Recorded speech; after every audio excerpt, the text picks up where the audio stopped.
today I wanted to bust the myth about codependence. It is not about depending too much on people, but rather that codependents can't meet their needs directly. And I have Rowan Garlow here, who is a fellow completion process practitioner. And I invited her to talk about this because she has excellent knowledge. Hello.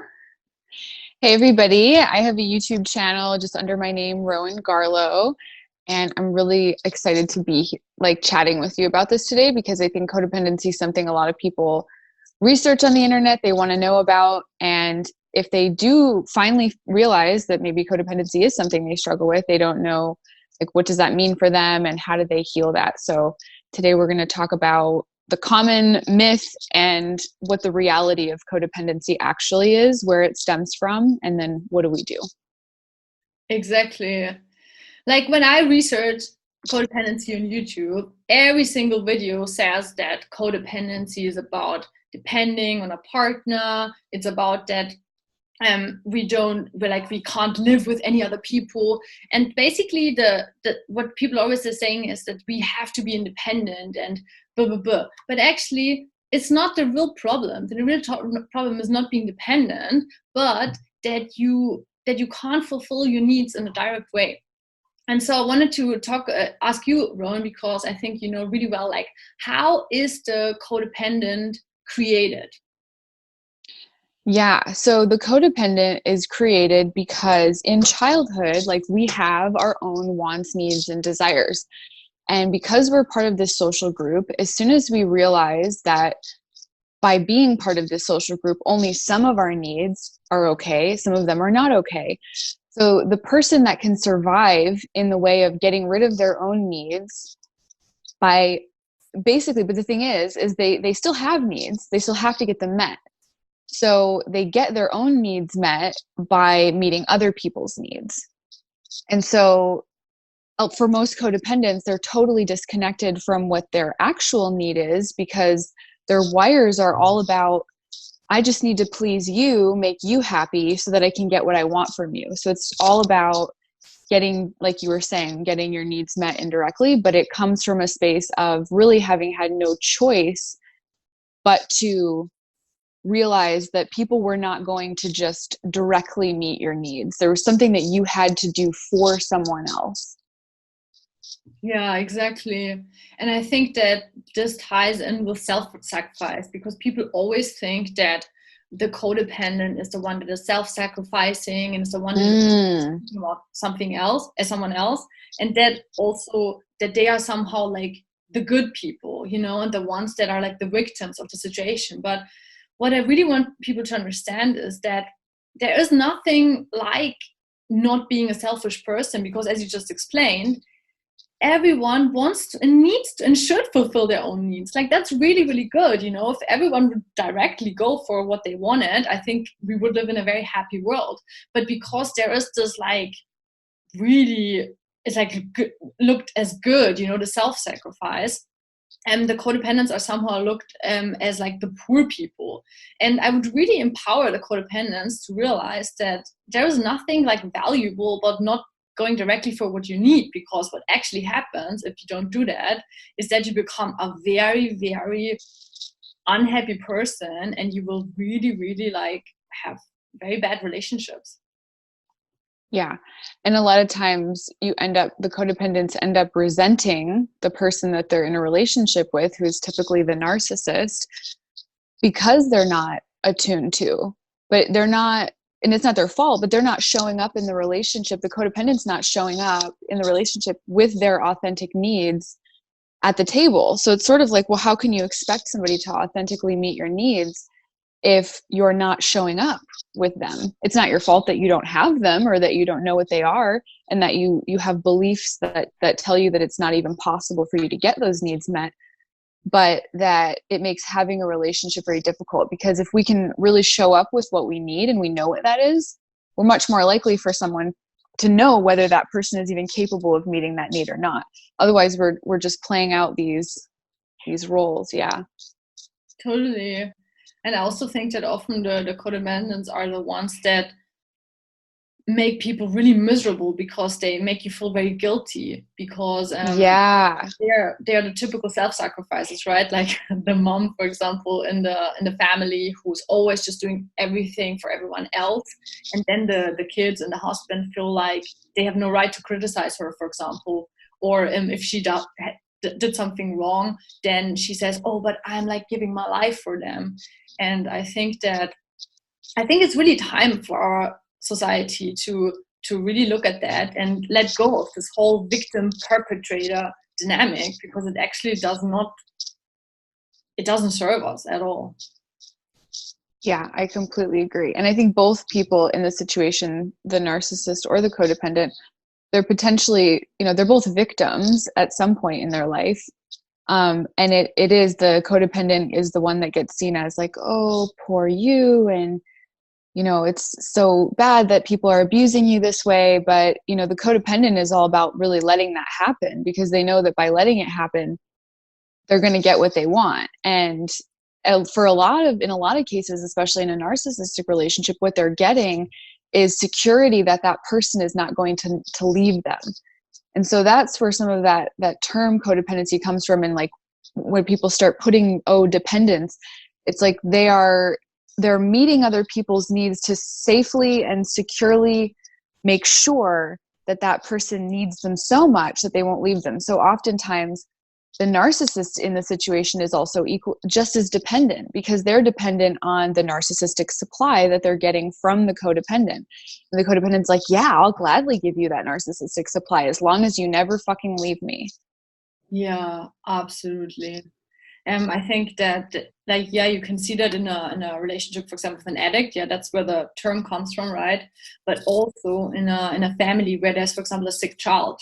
Like Teal Swan talks always about this, about the scapegoated child, the one child that is sick and that carries all the problem of the family, so that none of the other family members have to look at their own problems. And I feel like the codependent in that family dynamic is often the one who is like so much actually keeping the child sick, or keeping the child, whatever the problem child, so that they don't fucking ever have to look at themselves. And I realize right now I'm getting a bit like angry at this, because I think my view of this has changed so much, because I used to blame narcissists a lot.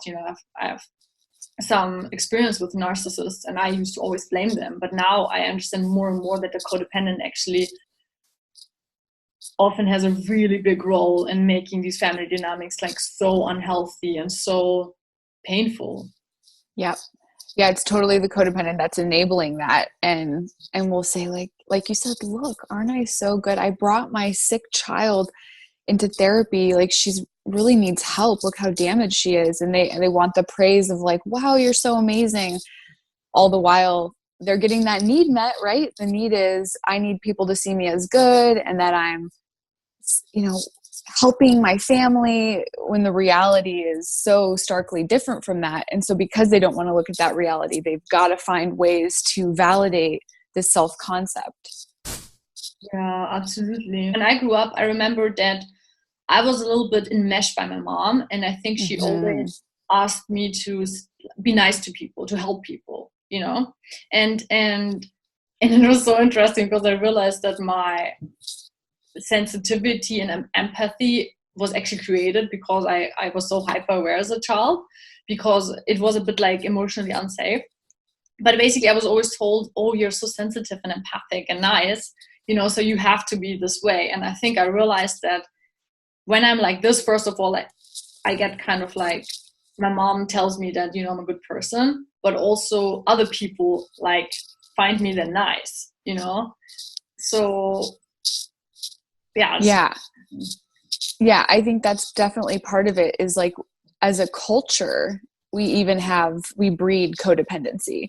We breed people to violate their own boundaries all the time, and sometimes in the most subtle ways that you'd never think, like, oh, go hug this person when you don't want to hug them, even though it doesn't feel good for you.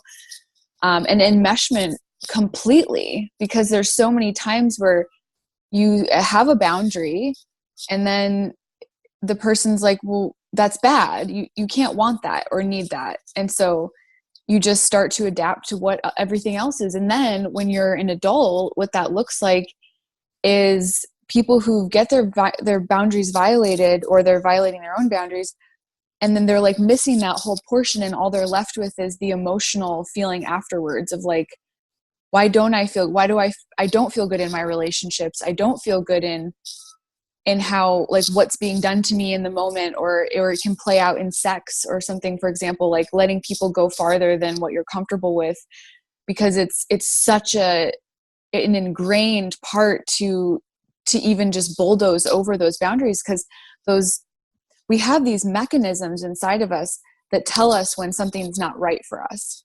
And when you override and shut those down for so long at such a young age, we don't even notice really when our boundaries are being violated sometimes until it's way too late, or it's so subtle that maybe it's like, oh, I'm confused in the moment and it happens so quickly. So I think that that's why boundary work is so important, and getting in touch with really what your needs are, and looking at all the ways that the things that we feel bad about wanting or needing, because that will prevent us, that shame that we got originally from our parents, this is not okay for you to have this or need this, that will block us being honest with ourselves about what we really do need. Yeah, absolutely. Yeah, absolutely what you're saying. I mean, we talked about this in the other interview you had that I would really recommend watching. It's about enmeshment trauma. And there we touched on a little bit, right? That the super enmeshed child, is basically becoming the codependent, because also they never learn to set this boundary, or I guess they learn that if they don't set the boundary, then they get love, right? Yeah. Mm-hmm. Whereas the narcissist would be like, if I don't set the boundary, then I'm just suffering. So I set the boundary like very, very strong and never let anyone close to me. Yeah. Yeah. And like, I feel like the more I understand codependency, the more I feel like it's like this underlying disease that, as what I touched on before, when I research on YouTube, I always just feel like that codependents are the ones that are the victims, and narcissists are the ones that like are hurting them. But now I feel like codependency is actually like the bigger disease, because it's kind of like the person that is hurting others without being looked at as such, and that is more dangerous, right? Like if you meet someone like let's say like a triple narcissist is like a very obvious asshole, but at least you know that they are assholes. But codependents, I think, are the people that are, you even feel like it's love what they're doing to you, but actually it's not, you know. And that's what you said in the enmeshment video. It was, for example, the mom who is like hugging you, and everyone's like, oh, she's so nice, but the kid feels that actually the mom is just hugging them so that she gets love, so that she gets looked at as the good mom, so that maybe, oh my gosh, a big, I think, codependent thing is to maybe get the children on your side, so that, you know, they are more closer to you than to your partner, to get back at them. So many like manipulative things. Ugh. Yep. And really that last point that you're talking about is there's so many subtle little tiny things. And the some of the things I've noticed with my own recovery with codependency is that you don't even know what those tiny little things were, because so much of what your childhood experience is, you're just normalized to it. And it's not until you get older and you start to realize like how that's affected how you have relationships that you're like, wow, the tiny little, because that kind of dysfunction in families is not something that people are readily admitting to. So you're never going to get your parents to say, yeah, I really wanted you to be on my side because I wanted to get back at your dad. So I pitted you in between both of us. Like, unless your parents are really conscious, you're not really going to get that validation. So it can feel like, why is there this confusing gaslight that's happening and nobody's talking about it or admitting to it? And you may never get that resolution, but just knowing that there was really unconscious motivations that feel icky, and but then we have to play into it, because if you don't play into the dysfunction, then you go bye-bye.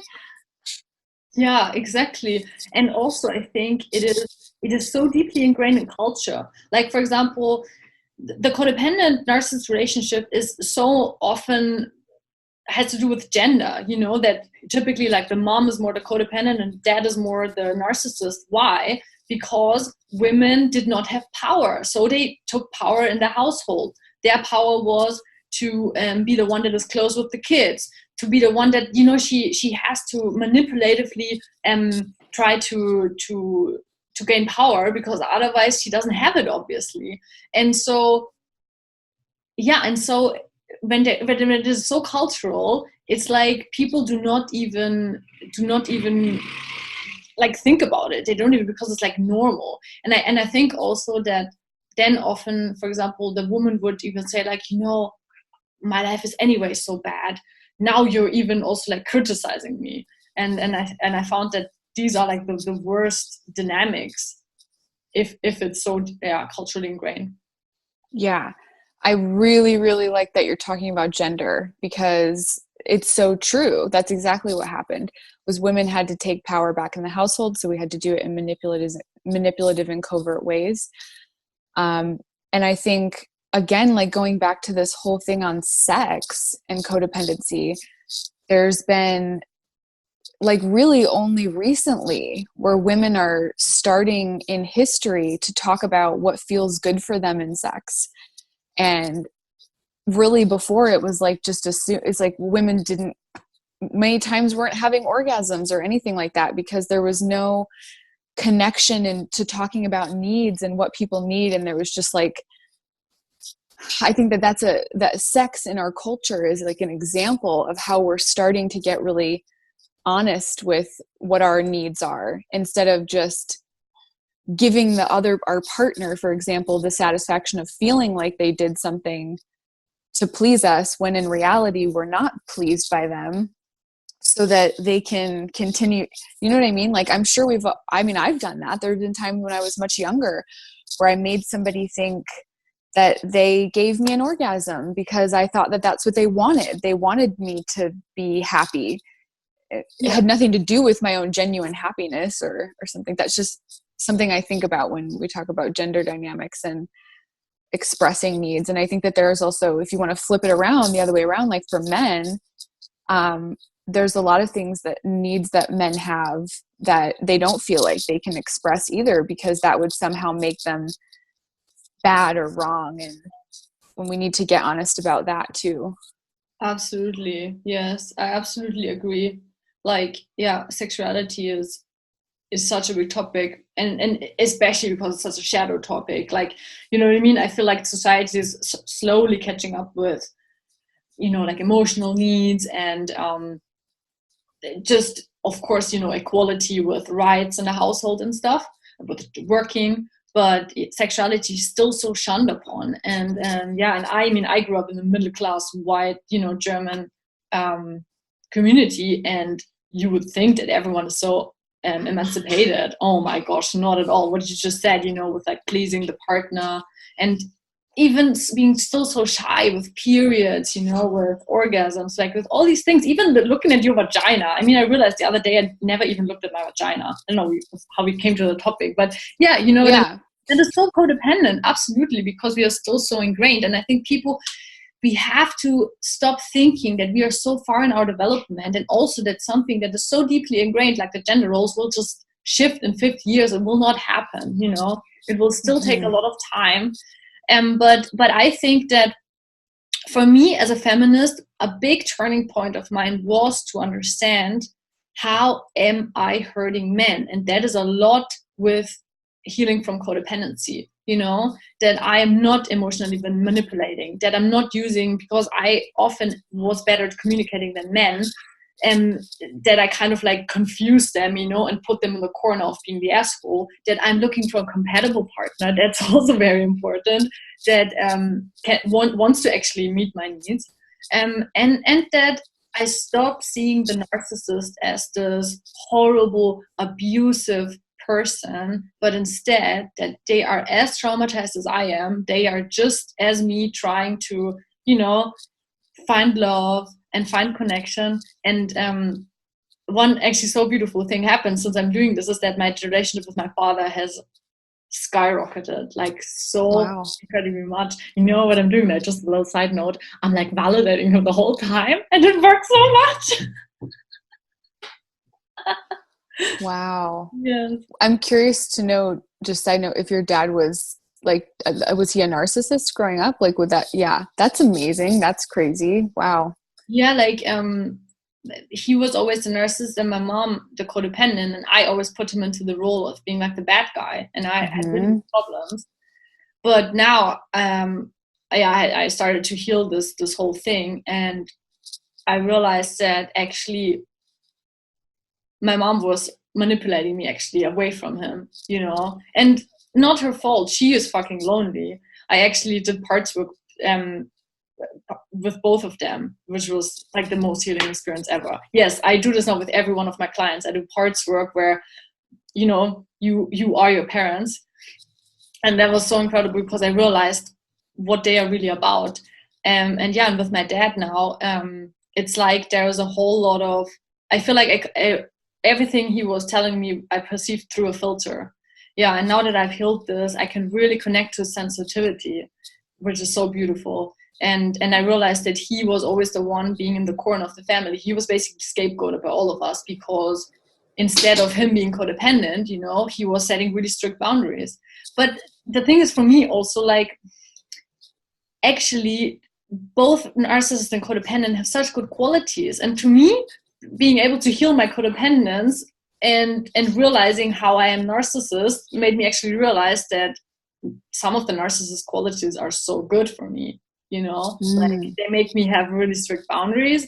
They make me be on stage. They make me do things like this. So I guess what I'm getting at is that I'm trying to lift both of these aspects of mine up into a very empowered state of being and taking the good qualities. I mean, of course, my amazing empathy, you know, in my work as a practitioner or when I'm talking to people, but the narcissist has amazing qualities as well. Mm-hmm. Yeah. I think that's a really beautiful way to put it. And that's really great that shift is happening with your family.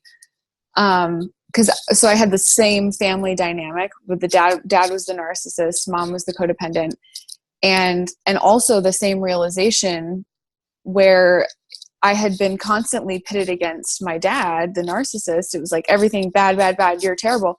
And it really wasn't until somebody, like I sat in front of a therapist and my whole life story had been about how he was such a terrible person. And like, don't get me wrong, there's still, like, I just cried like 3 days ago because of how angry I am about the fact that my dads, you know, were not present in my life. So I'm not at that place of being able to forgive him. But I will say that sitting in front of that therapist and having her tell me, do you see that that your mother allowed that to happen? And I was like, what? Like, how could you say that? Because I was so enmeshed with my codependent parent that there was no way in hell that I could possibly see them as bad. I was like, what do you mean? She's always been there. She's been my ride or die. It's the only thing I have. Because if I were to see her as bad, or, oh my God, like, what would that mean about my entire reality? So when I finally accepted, like, wow, okay, there's actually bystander trauma here, because the codependent is the bystander. They're the ones who lets this abuse happen. And they let it happen because they're getting their needs met all the while. And all the while, they're pointing at this guy saying, that's why you're upset. That's why. And you're like, okay, yeah, I'm going to be mad at him. And then really, they're not taking any of the blame. And so it wasn't until I actually was like, oh my God, I have to put some of the blame on my mom and look at the ways in which I've been programmed to see the narcissist as the worst person in the world. And I had more compassion for that. Yeah. Afterwards, of seeing, like, I think that the lens that I was given, because we're so susceptible to suggestion as kids, that the lens I was given was a really dirty lens, and it was not an accurate perception. It was a very distorted perception, because if somebody had given me the lens of, this is a person who is in so much pain that they have to, like, here's a narcissist, they're in so much pain that they had to close themselves off from feeling anybody else. That would have been a totally different experience, right? Yeah, but I think also what the problem was is that, so the codependent is enmeshing us, right? The narcissist is abandoning us, and abandonment trauma feels worse, because at least we are still close with the codependent. So, and that's why I think when you then start to heal those traumas, at some point you get so angry at the codependent because you didn't even realize the trauma and how severe it was, and then I think that's what's happening.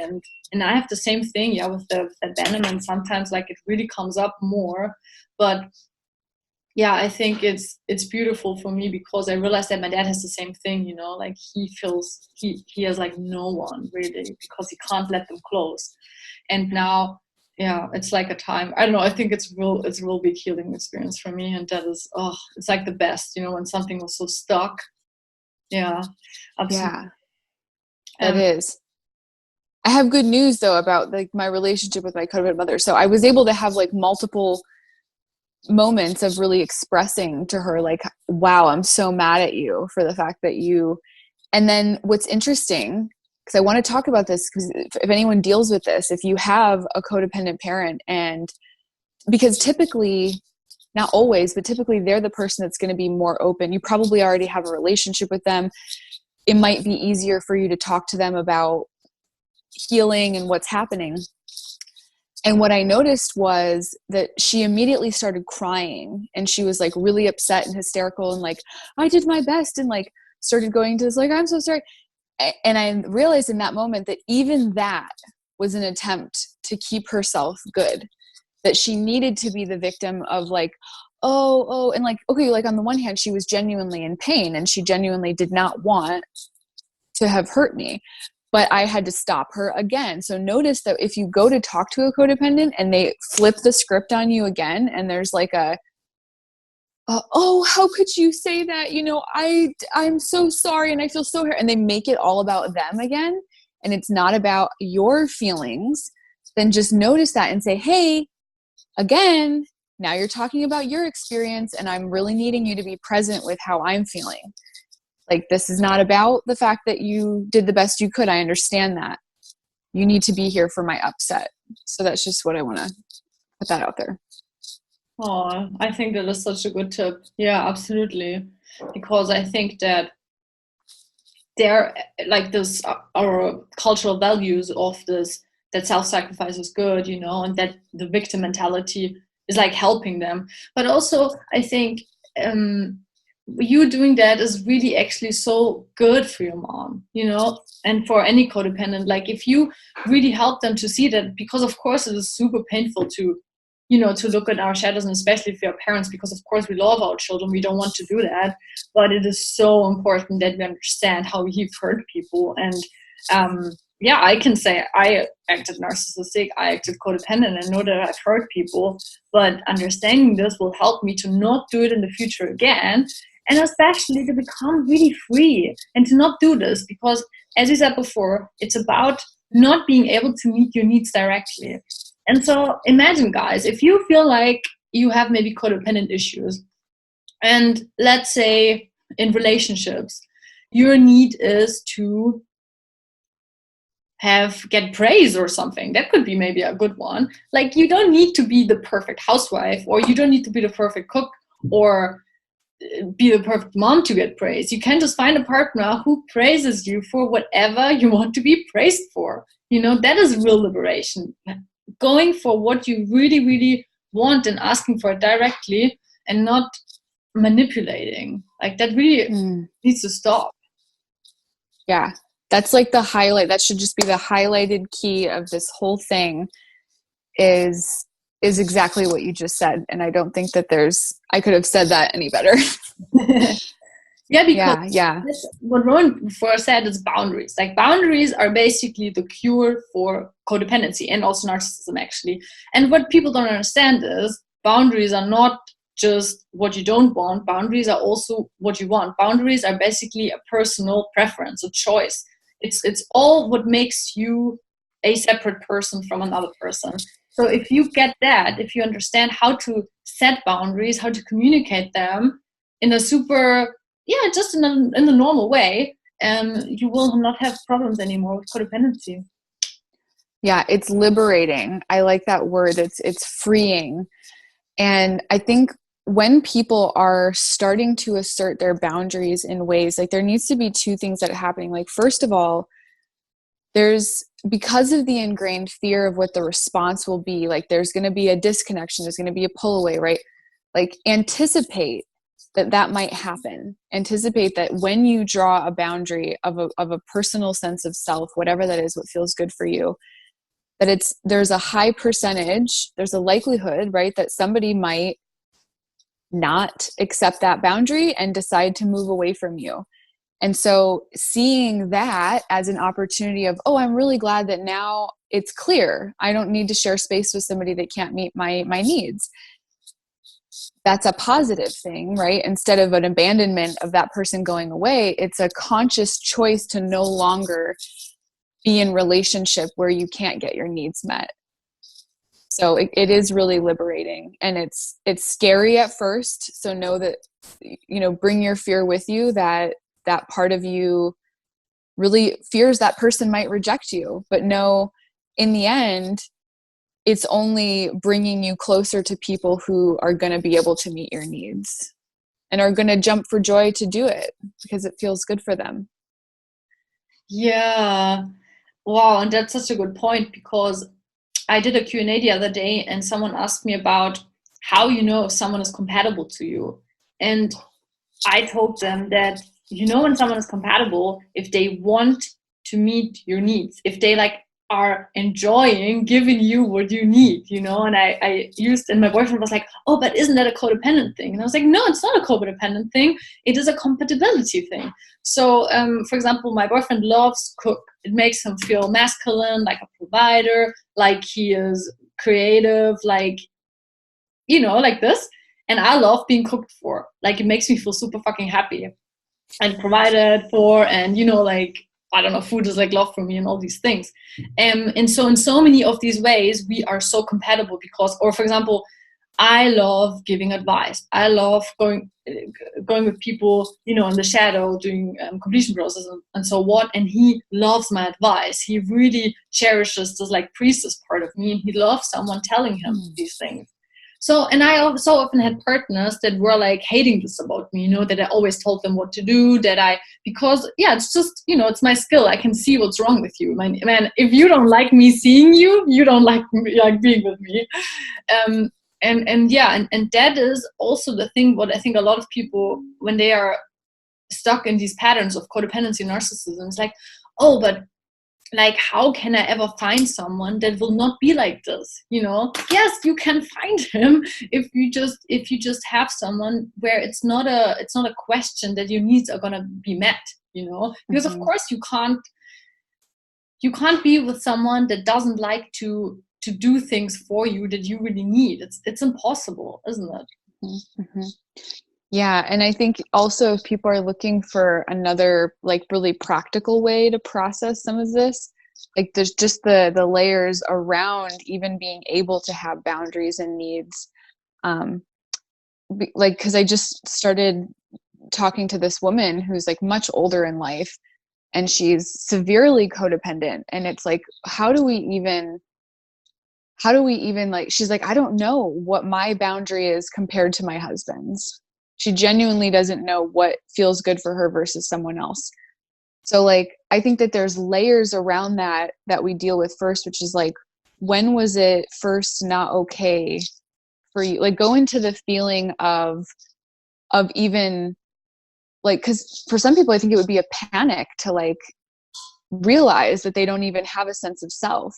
And so go into that panic of not having a sense of self. And like, when was the first time that you weren't allowed to have a sense of self, and heal those layers around it before those parts. It's sort of like these walls that come down. So then it's even okay to start exploring. Otherwise there's kind of protection mechanisms that say, no, we're not going to go for what we need because we know what that means for us. So kind of like letting down those walls that those patterns and those memories and those traumas around it not being okay. Yeah. So in your completion process practice, like let's say someone comes, I mean, usually I guess they wouldn't really come specifically with a codependence issue, you know, maybe something else.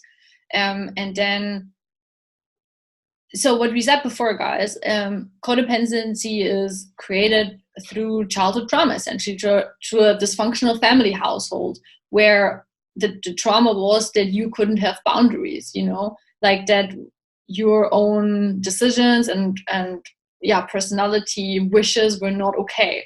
So it's a trauma, if that happens, and then you create this personality. So what Rowan was just saying is that she works with this woman, and you basically, did you do completion process with her?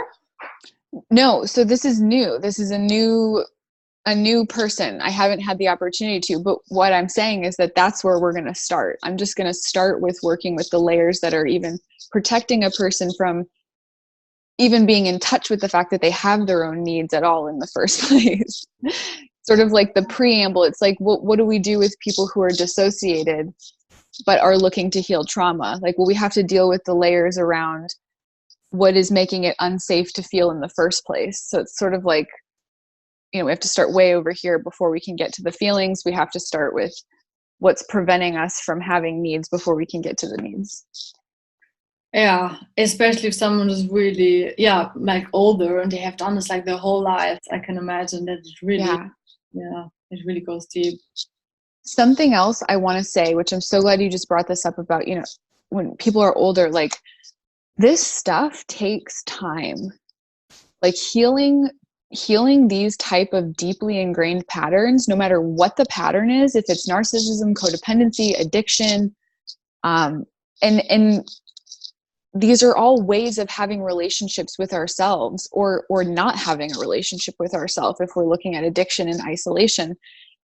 And to be kind with ourselves and know that it takes time. If it took you 25 years to realize that the pattern was there, it might take you another 25 years to work with and undo the dysfunction and create something new for yourself.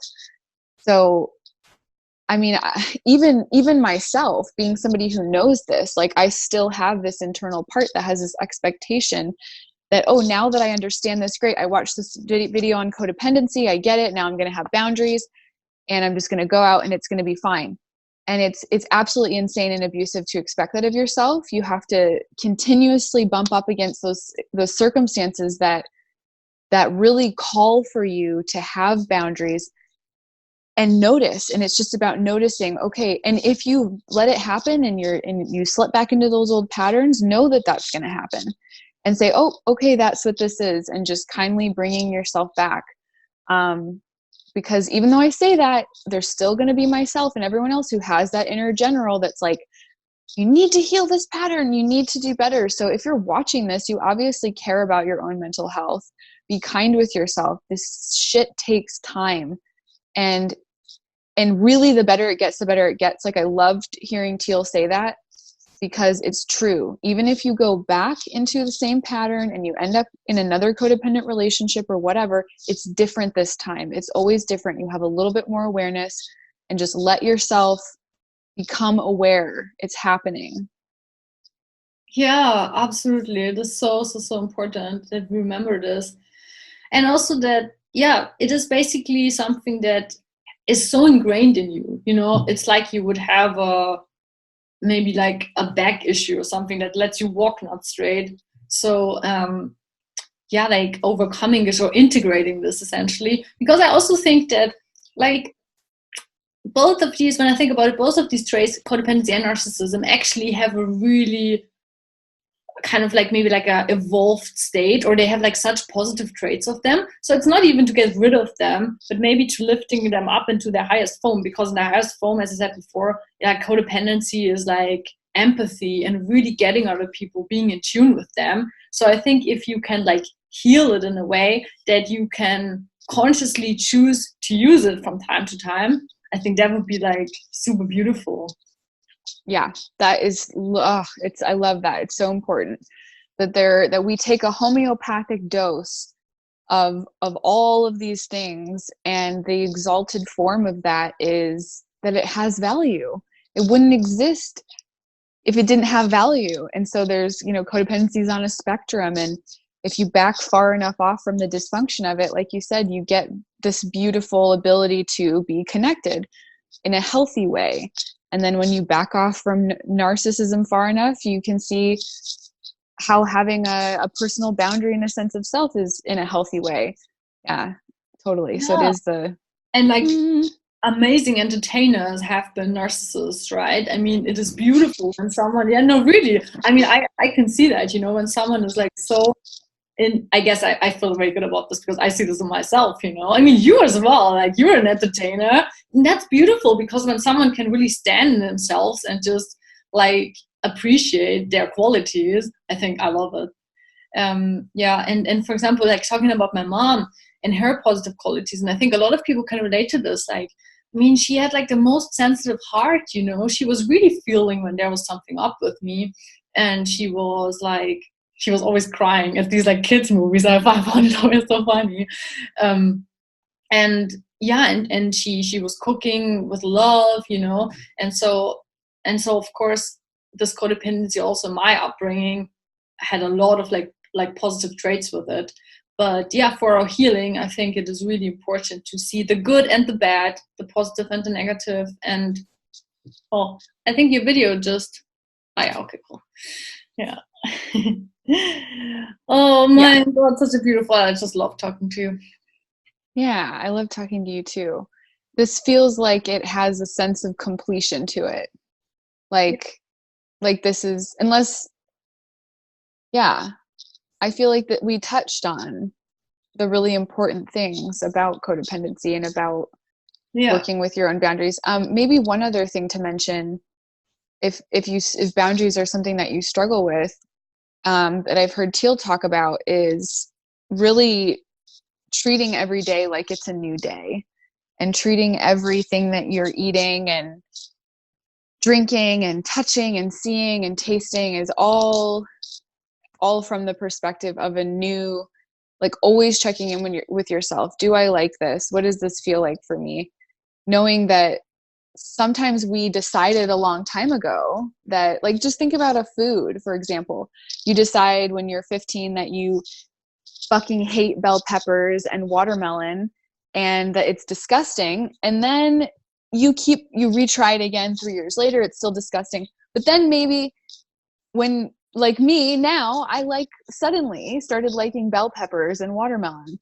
And it's because I kept checking in with myself. But if I had already just solidified my identity around, I am the person that hates watermelon and bell peppers, well, I would never know. So it's like I check in with myself. How do I feel? And we're always changing. We're always a different, what consciousness is showing up in your body is so different from day to day. We never know. So even if yesterday I really liked, I don't know, being in this particular park, maybe I show up in this particular park today and I have a bad feeling here and I want to go somewhere else. But does that make sense? Yeah. How can you not like watermelon? That is the only question I have for you now. It's literally the best food in the world. I know. And this is what the boundary is, guys. Here you have it. He didn't like watermelon. I'm like, how can you not like watermelon? Exactly. Yeah. Maybe I have a little snack for you guys, or I don't know, a little ice cream for you. In the end, babe, come here. I can show you a recovering codependent. Matt! Please! He says he's not codependent coming. He is asserting a boundary. Very well done. That was your test. It's codependent test. Oh my gosh, recovering codependency. Yeah. I'm not gonna come on the video because I don't want to. Woo! Oh my gosh, that's hilarious. Awesome. Perfect example. See, you guys, it's possible. We're doing it. Yes, healing in relationship. That's what it's all about. So thank you so much for this amazing conversation. I really love talking to you, and you look so beautiful. I wanted to tell you again, you're a shining, amazing woman. Thank you. I think I feel I'm glad it's translating on the outside. I feel kind of crappy today, but see, that was me diverting that. So we all have our own shadow. That close your eyes. Close my eyes. Yes. Take it in. Breathe it in. Beautiful. Breathing it in. That's another thing that if you have a hard time taking compliments, try breathing in when somebody gives you a compliment. Because a lot of times we have a way of actually energetically exhaling and pushing those things away from ourselves. And so, because, we want to be seen, it's like good if you don't, if you're not like, oh, thank you. Yes. Yeah. So, so I just breathe that shit in. And see, and this is where like my narcissistic side is really positive, because when someone gives me a compliment, I'm like, yeah. Yes, Yeah. And I think I am usually like that, but on video, I think there was a part of me that was like, oh, don't be too full of yourself. You're on video. People will see you and they'll be like, oh. Well, you're fucking gorgeous and you should own it. That's what I'm saying. And guys, I want to show you, like, here my absolutely cool cat shirt. I bought it the other day. I love that. I mean, isn't this so amazing? And it's like, like soft, like fur. And it is a echo shirt. Green fashion. Yes, guys. No H&M for me. Green fashion. I love that. Yes. No plugs here. Oh, okay. I'll make a quick plug. If you want to go watch more about codependency and narcissism, I do have a video called The Intersection Between Codependency and Narcissism, which I'll link below. But yeah, thank you guys so much for popping in on this conversation, and hopefully you got something out of it. We just love chatting about this stuff, and we could do it all day long. So thanks for watching. Absolutely. We really love it. And guys, I just had an idea. If you want to see me and Rowan going live, because I go live every Sunday, I think it would be like a fucking cool idea, and you can ask us questions and we can have a bit of a here and there bounce ball. I would love that. Yeah. And the cool thing about lives is that people can join in. So you'd have like a 3-way conversation, or people can comment. I would love that. Yeah. So I started doing lives twice a month on my Facebook group, Living Lucid Together. And I think the first one really turned out quite well. People were submitting questions, but I think it's nice to get more perspectives in. We need to do more on the spot so people can really get those questions flushed to the surface and get the clarity that they're looking for. Yeah, exactly, guys. Yeah, join our Facebook group, Living Lucid Now. We'll also link it below. And yeah, thanks so much for watching. All the best.